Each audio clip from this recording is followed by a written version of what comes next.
أشهد أن لا إله إلا الله وحده لا شريك له وأشهد أن محمدًا عبده ورسوله أما بعد فأعوذ بالله من الشيطان الرجيم بسم الله الرحمن الرحيم اليوم أحل لكم الطيبات وطعام الذين أوتوا الكتاب حل لكم وطعامكم حل لهم والمحصنات من المؤمنات والمحصنات من الذين أوتوا الكتاب من قبلكم إذا آتيتموهن أجورهن محسنين غير مسافحين ولا متخذي أخدان ومن يكفر بالإيمان فقد حبط عمله وهو في الآخرة من الخاسرين. High upon a hill overlooking Granada, Spain, in a place known as Al-Andalus, stands a breathtaking red fortress called the Alhambra. For almost 800 years, the beautiful sound of the Ahsan echoed from the towers of the Alhambra above the Spanish valleys. It was the heart of a spectacular Muslim civilization in Europe, where science, innovation, and faith grew together. Then, in the winter of 1492, the Alhambra fell. But it didn't collapse. Its walls actually never crumbled. The physical fortress was completely untouched. The Alhambra was simply handed over. It was handed over because of what had been happening quietly inside, in the homes and in the marriages for generations before that final day. The great fortresses of Islamic history fell because people stopped protecting the spiritual fortress that Allah subhanahu wa ta'ala actually instructed mankind to build. Respected Mukarram Amir Sahib and my dear and distinguished guests of the Brahma Society alayhi salam, the topic of my speech is the role of marrying outside in the fall of early Islamic empires. And I will humbly attempt to discuss these two fortresses, those in Islamic history that collapsed because of a crumbling spiritual foundation, and the fortress of marriage and chastity ordained by Allah to protect our faith, our families, and our future. Now, in the Holy Quran, Allah provides very clear guidance on whom we should marry. In the verses that I just recited from Surah Al-Ma'idah, it's verse 6, Allah declares who a believer should marry and says, وَالْمُحْصَنَاتِ مِنَ الْمُؤْمِنَاتِ, and lawful for you are chaste believing women. Now, the Arabic word used by Allah is muhsanat.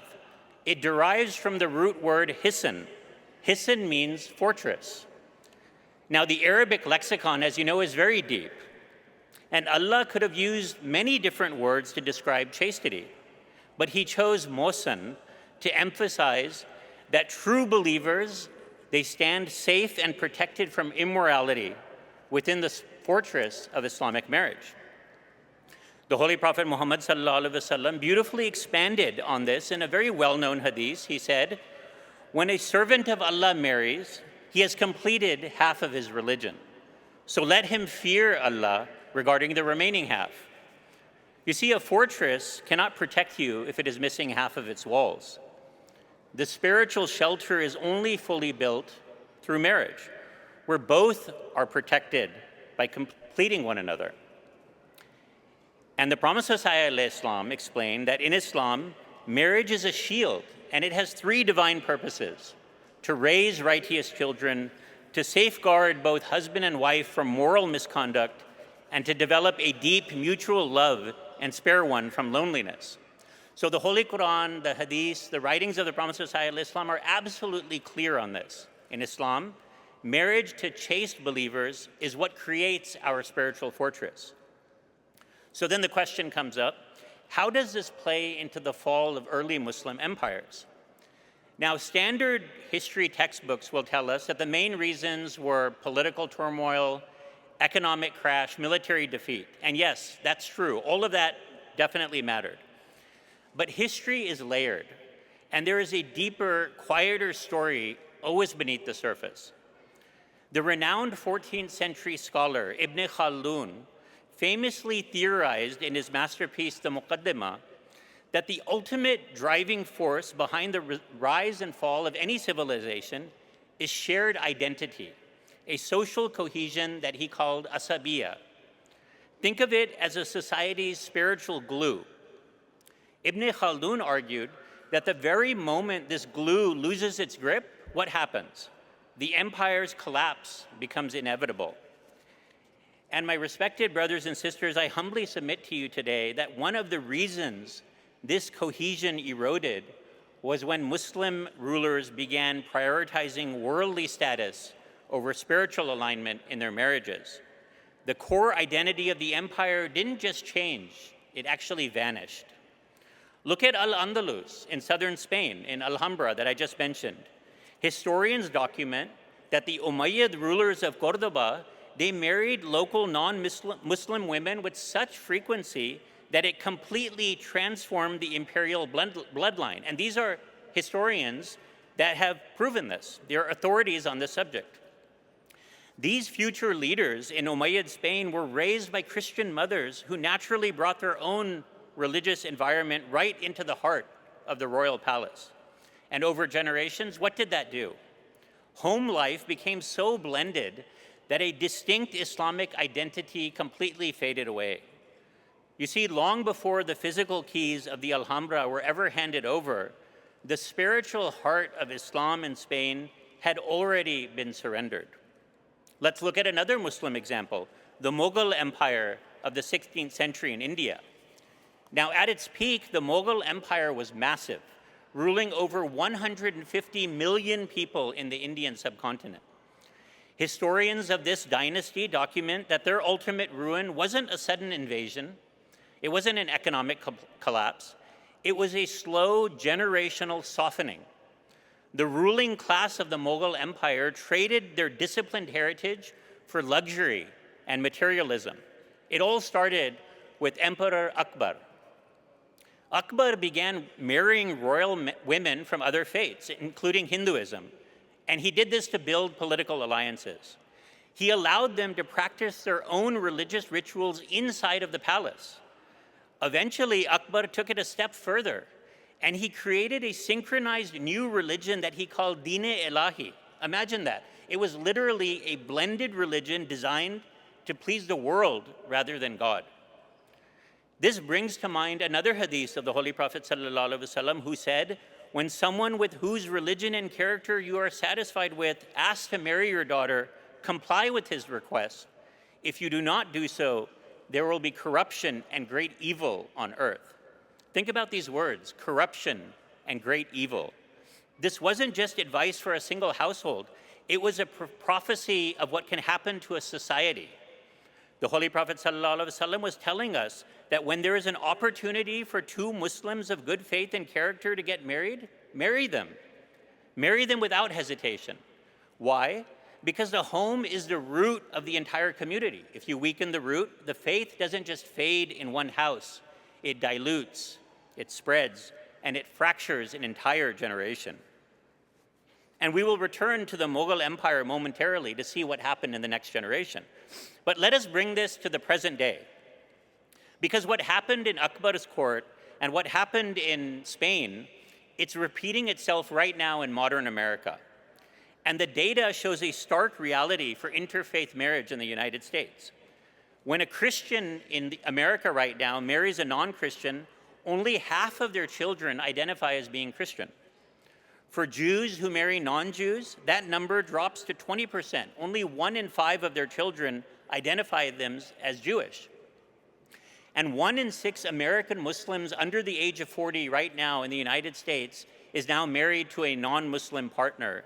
And many of those children have lost their Muslim identity. These are research studies done by Pew. And beyond the statistics lies a profound psychological toll. Children in these homes often grow up trapped between two worlds, never fully belonging to either of them. And without a unified spiritual foundation of a home, the primary inheritance becomes confusion. And this trajectory is predictable.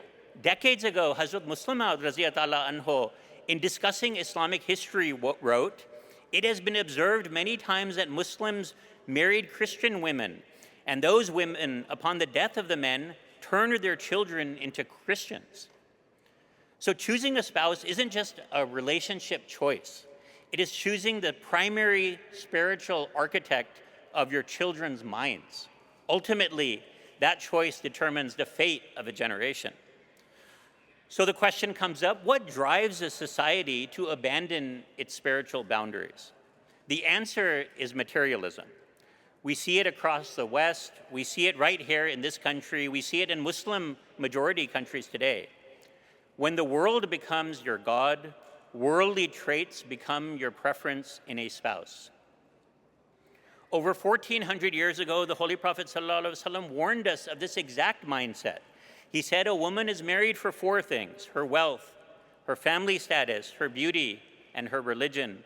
So you should choose the religious woman, otherwise you will be among the losers. Now, we all know this hadith. We quote this hadith all the time, but we always forget the last part. You will be among the losers.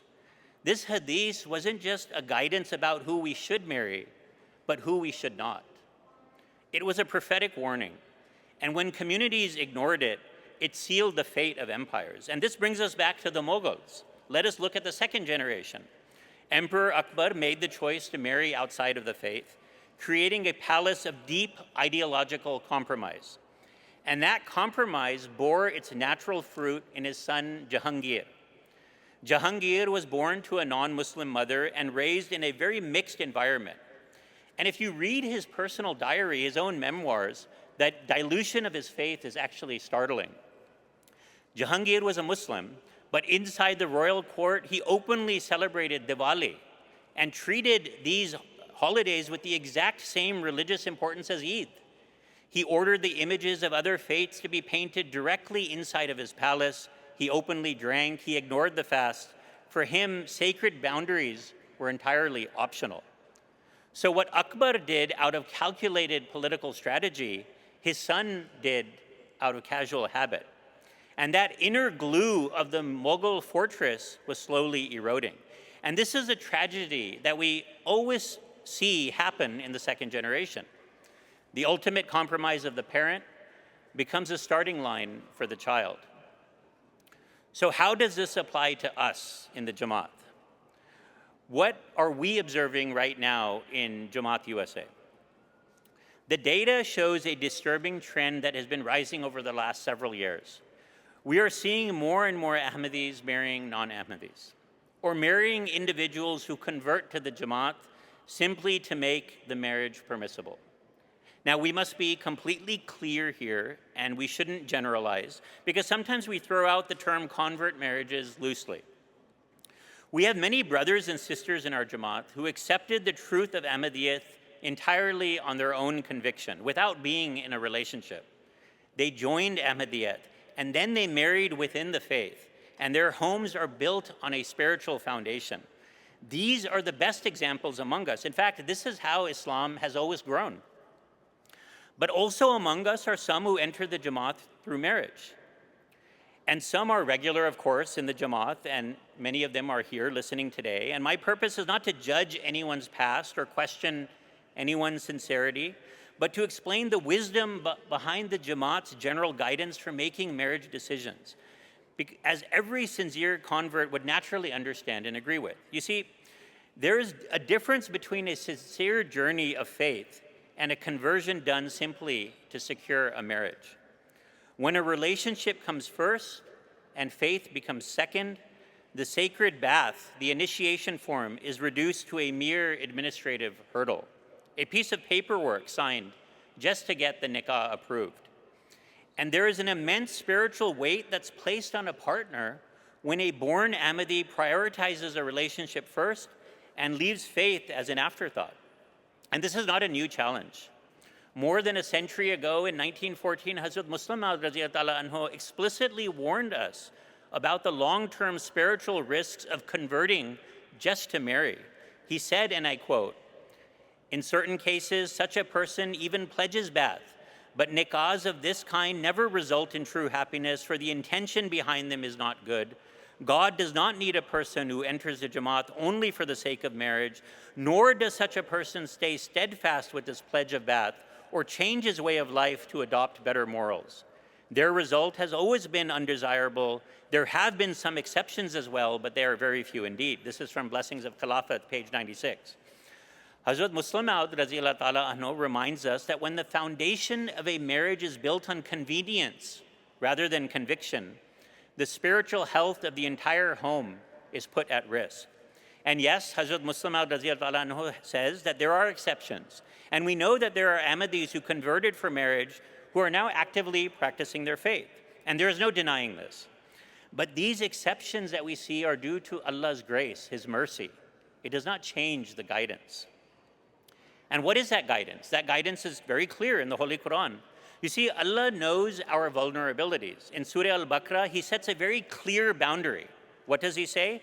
"And marry not idolatrous women until they believe.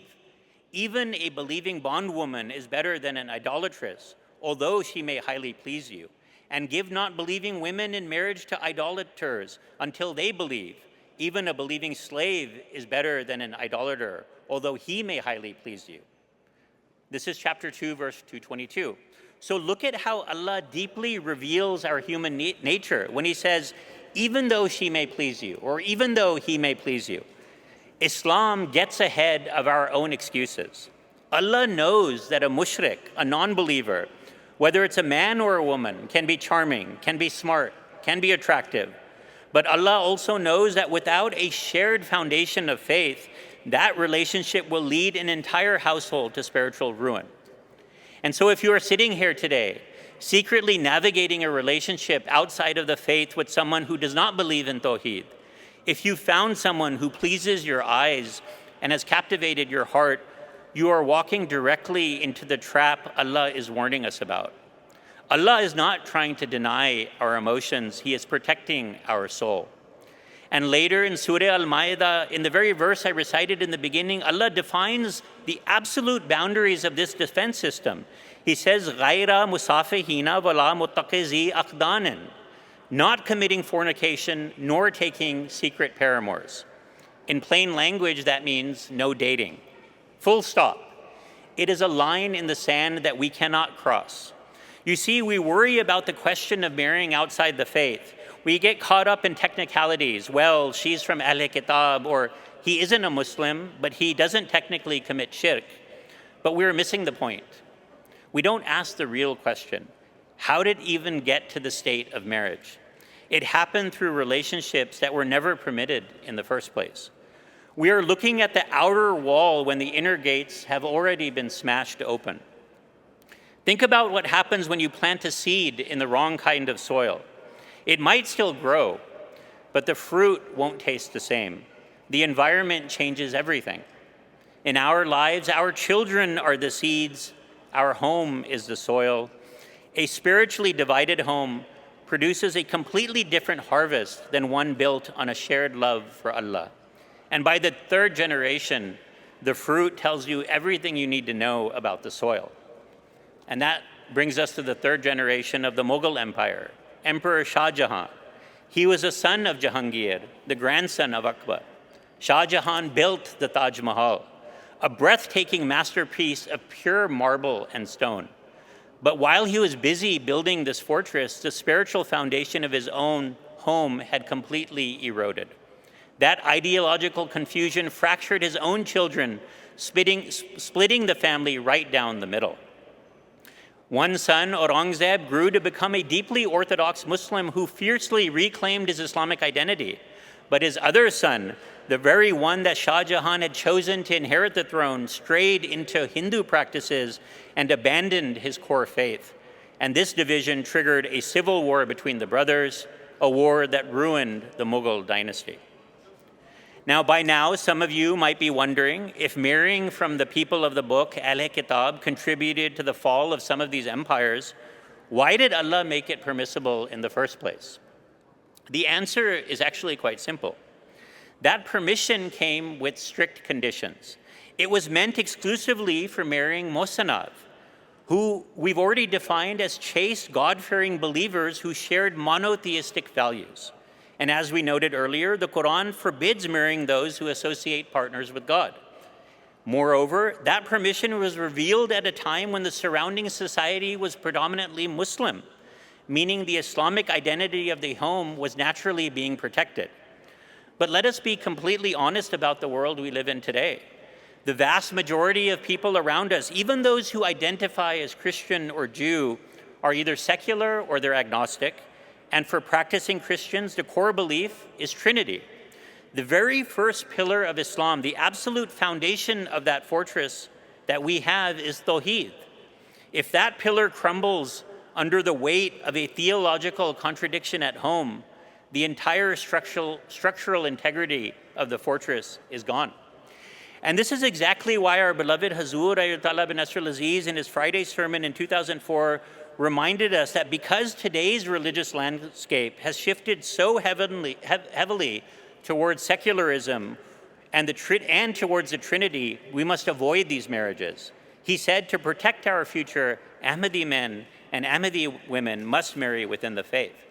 And Hazrat Muslim Maud Raziyallahu Anhu shed some brilliant light on why this allowance to marry from people of the book does not apply today.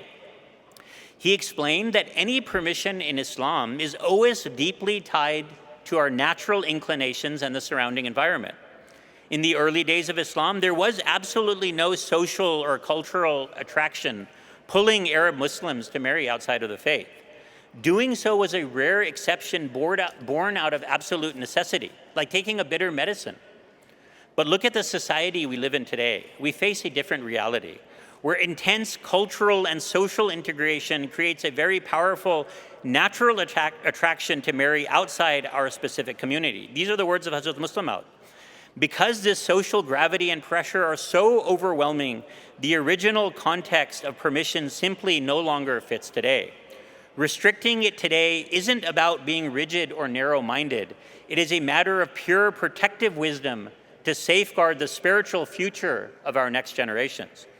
And we saw the danger of ignoring this reality 1400 years ago. During the Khilafat of Hazrat Umar Raziyallahu Anhu, a companion married a woman from the people of the book. When Hazrat Umar Raziyallahu Anhu found out, he immediately ordered him to end the marriage. The companion was confused and he asked, "Is it haram? Did Allah not make it lawful?" And Hazrat Umar Raziyallahu Anhu replied, "I do not claim it is unlawful, but I fear that you will choose them for their worldly beauty, and this will become a source of trial, a fitna for Muslim households." Think about that for a moment. If Hazrat Umar Raziyallahu Anhu was deeply worried about the spiritual safety of Muslim homes back then, while living in a pure, protective Islamic environment, how much more vulnerable are our homes today in a secular Western world? And when it comes to Ahmadi girls marrying non-Ahmadis, the guidance is equally crystal clear. And if we claim to believe in the reformer of the age, we must sincerely accept his guidance. The Prophet ﷺ laid down an unyielding boundary on this matter when he said, "You should not give your daughters in marriage to non-Ahmadis." You see, ultimately, whether it's for our sons or for our daughters, these boundaries are not arbitrary rules designed to restrict happiness. They are divinely inspired shields meant to preserve our very existence. Now, some of you might wonder, why does the Jamaat even get involved? Isn't marriage a personal choice? Hazrat Muslim Maud Raziyallahu Anhu answered this question when he said the practice of Ahmadis not marrying non-Ahmadis is self-protection and giving precedence to faith over worldly matters. When personal choices impact the community, Khilafat stands as our shield, gently guiding us to remain within the safe boundaries of our faith. And even on rare occasions when an exception is granted, we must remember that it rests solely within the discretion and authority of Khalifa-e-Waqt.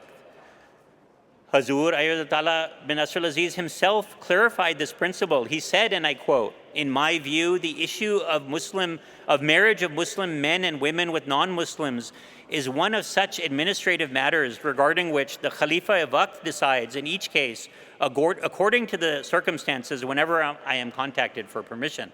This is from Al-Hakam 2021. So individual exceptions never create rules or loopholes for everyone else. And for the wider Jamaat, our protective boundaries are very clear. And without the spiritual compass and discipline of Khilafat, we would be drifting helplessly, facing the same loss of identity and division that we see in the rest of society. And we must also address a harsh reality that we're observing right now. When Ahmadi men look outside, they leave our faithful Ahmadi sisters stranded with no one left to marry. In his Friday sermon in 2017, Hazur addressed this and said, "Those Ahmadi men who, neglecting Ahmadi girls, marry elsewhere should not think only of their own desires. Rather, they should marry Ahmadi girls. Give precedence to your faith and your future generations over worldly desires." Now, history warns us that those who forget the past are condemned to repeat it. And we looked at the fallen empires. We've seen the crumbling walls of the Alhambra, the fractured courts of the Mughal Empire. The warning signs are written in stone. So where do we go from here? What can we do? The beautiful reality is that we are not left in the dark. The answers have already been provided by Islam. So let us look at the practical, concrete steps we must take as parents, as children, as a community to secure our gates. Firstly, we should change the culture inside of our homes. We must make it our first priority to inculcate in our children a love for Allah. That is our number one priority. When Tawheed is firmly rooted at the center of our child's world, we don't have to force a thing. They desire to marry within the faith because it will come naturally. And to achieve this, we must talk with our children early and openly, building a bridge of trust. As Hazur reminds us time and again, "Apne bachon se dosti karo." Become true friends with your children. It is completely okay to talk to your children about marriage before they hit their teenage years. If we don't, their knowledge of marriage will come from their friends or from social media. And let's be honest, remaining a mohsin or a mohsana in a modern, promiscuous society like today is not an easy feat. It's a monumental challenge. It is an environment that often normalizes isolation and intimacy, pushing boundaries that we are taught to protect. We are asking our children to trust being inside of a fortress that is standing in the epicenter of a war. And this is exactly where early parenting pays off. When you build that moral foundation inside your child from day one, anchored in salat and in righteous friends, their faith will not crack when the world tests them. They won't be caught off guard by these third-party influences because their inner defenses were engineered to withstand the storm long before they left your roof. And as parents, we must talk candidly with our children about what it actually means to fall in love. Our modern culture insists that the initial chemistry that happens, it conquers everything. But we should tell our youth the reality. A crush is biology. It is not destiny. It is a terrible foundation for a lifelong decision. Real Islamic love, mawadda or rahma, is a sacred partnership built on shared faith. It is a bond between husband and wife where commitment comes first and a true lasting love naturally follows. Second, we should redefine what success means.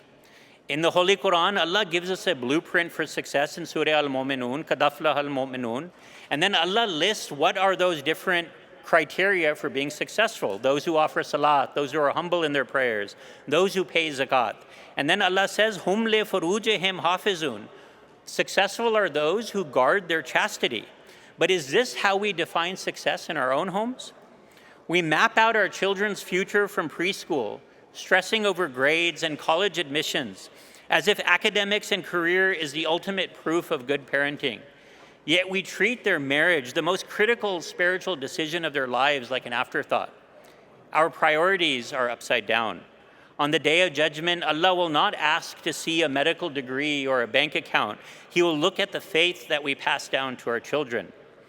We chase material comforts, entirely forgetting what the Holy Prophet ﷺ defined as success, the absolute pinnacle of world achievement. He told us what it is.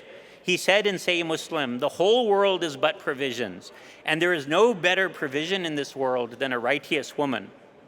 And 5 times a day in our salat, we repeat the prayer of Hazrat Ibrahim alayhi salam, Rabbi jalni muqimas salati wa min zuriyati. My Lord, make me observe prayer and my children too. If the faith of our children is built into the core prayers of our salat, it must be the focus of our parenting. We must instill a deep sense of realization of modesty. In Surah Rahman, Allah describes 2 different bodies of water that flow together, yet remain completely separate due to an uncrossable barrier. Like those waters, we must excel in our careers and coexist in the West without blending in. Our unique identity of modesty, equally for men and women, is the very barrier that fortifies us, turning each of us into a mohsin, a soul safely shielded from the moral storms. Our youth will slip into casual digital relationships, often rationalizing them under the guise of just doing tabligh. But Islamic boundaries do not pause for Snapchat or Instagram or TikTok. What starts as a religious discussion in the DMs quickly shifts from sharing faith to forming deep emotional attachments. The timeless warning of the Holy Prophet ﷺ that whenever a man and a woman are alone, shaitan is a third among them, that applies just as much in virtual spaces. A private chat is still a secluded room. Unmonitored digital spaces do not neutralize temptation, they just mask it. And to protect our youth from these subtle traps, Hazur has made the rule very clear. Men preach to men, women preach to women. Good intentions do not change the laws of human nature, and it is precisely in these private digital interactions where the seeds of a compromised future are planted. And then the final phase is taking our children to the gate. Let us be honest with ourselves for a moment. When it comes to finding a marital partner or rishta, we have created a crisis of unreasonable checklists. And frankly, both parents and children are at fault. Now, our youth certainly have their own unrealistic expectations. But are we being completely fair? Because in my opinion, the root of this crisis lies firmly with the parents. It is our cultural biases that are blocking the blessings in our home. Rejecting a righteous Ahmadiyya because of their race, because of their caste, because of their family, that isn't Islam, that is jahalat. It is the very ignorance that the Holy Prophet ﷺ came to extinguish. And while our youth might be searching for an ideal partner, it is we as parents who enforce the rigid, impossible standards in the real world. The flawless profession, the exact height, the unreachable wealth. We constantly blame the youth for not marrying, but we are the ones holding the gate closed with keys made of materialism and pride. And dear parents, please listen. If your children come to you and say they are ready to get married, do not put them off. Do not dismiss them. Take it seriously, because it is a cry for help. If you delay their marriage for years over arbitrary worldly milestones waiting to be quote-unquote settled, you're leaving them stranded in a highly permissive society. And if you leave them stranded long enough, they will figure it out on their own. And then when a child ultimately marries outside the Jamaat, what do? We are quick to blame the system. We blame the Jamaat. But let us be honest, as parents, we are the system. Rishta Nata is just an administrative platform. The true foundation is built inside of our walls. And this process starts long before anyone fills out a marriage application. If we fail to teach modesty when they are young, if we feed them a constant corrosive diet of materialism, if we treat our own spouses poorly at home and set a bad example of marriage, then we cannot look surprised when our children look outside or choose not to marry at all. So to our youth, I say, do not wait until your late 20s or 30s to suddenly start thinking about marriage.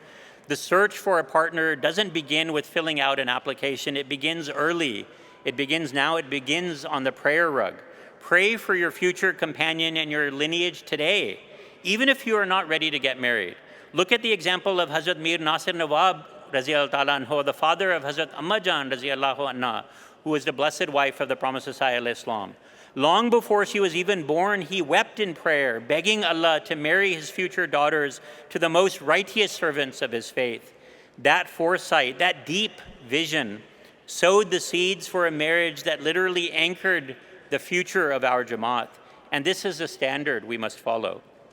And finally, to those of you sitting here today, you're doing everything right. You're protecting your chastity, yet facing a silent struggle to get married. Your frustration is valid, it's real. But Allah never discards a heart that chose Him first. Your dua, your istikhara should never let up. Let us be clear, offices and administrative systems do not bring souls together. Allah brings souls together, and it is in Him and Him alone that our trust must ultimately rest. So in the end, I will say this. The great fortresses collapsed from the inside out. Think back to January 1492 at the Alhambra. The last king of Granada, the last Muslim king, he didn't lose because his walls crumbled. He walked down, handed the keys of the fortress to the Christian king and queen, and rode away in tears. And when he looked back one last time, he let out a heavy sigh. And to this day, that very spot is called Al Ultimo Suspiro del Moro, the last sigh of the Moor. My dear brothers and sisters, this is not a fable. This is history. And this is a live, urgent warning for the survival of our families right here in the Jamaat. And let us be clear that we are all vulnerable. It doesn't matter what your last name is or who you are descended from. DNA does not pass down the faith.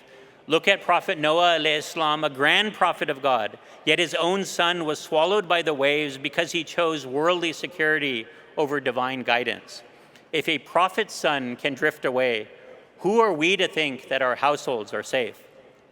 The Umayyads were replaced. The Abbasids were replaced. The Ottomans were replaced. The Mughal dynasty, they thought their marble walls would last forever, but the termite of compromise destroyed them from within.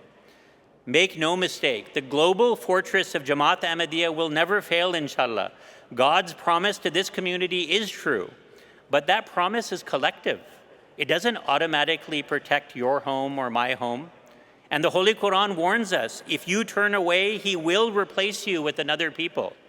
Think about what that means. If we grow complacent, if we compromise the spiritual identity of our homes, Allah will give this blessing to someone else. The light will continue, but our families will be left in the dark.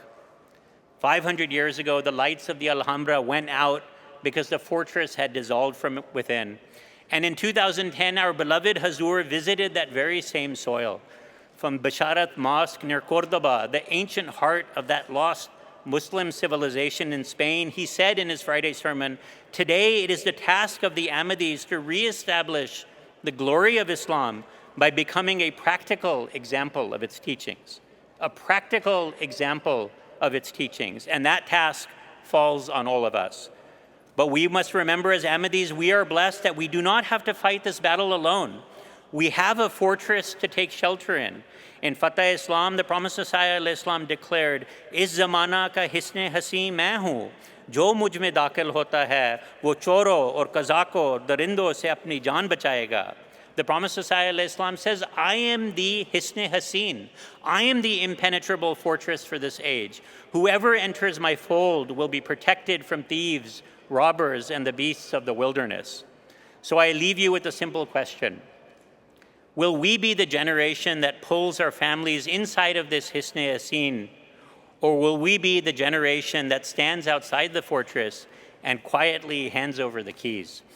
May Allah make us among the Mohsineen, not just in name, but in our homes, in our choices, and in the legacy we leave our children. Ameen. Wa akhiru da'wana alhamdulillahi rabbil alameen.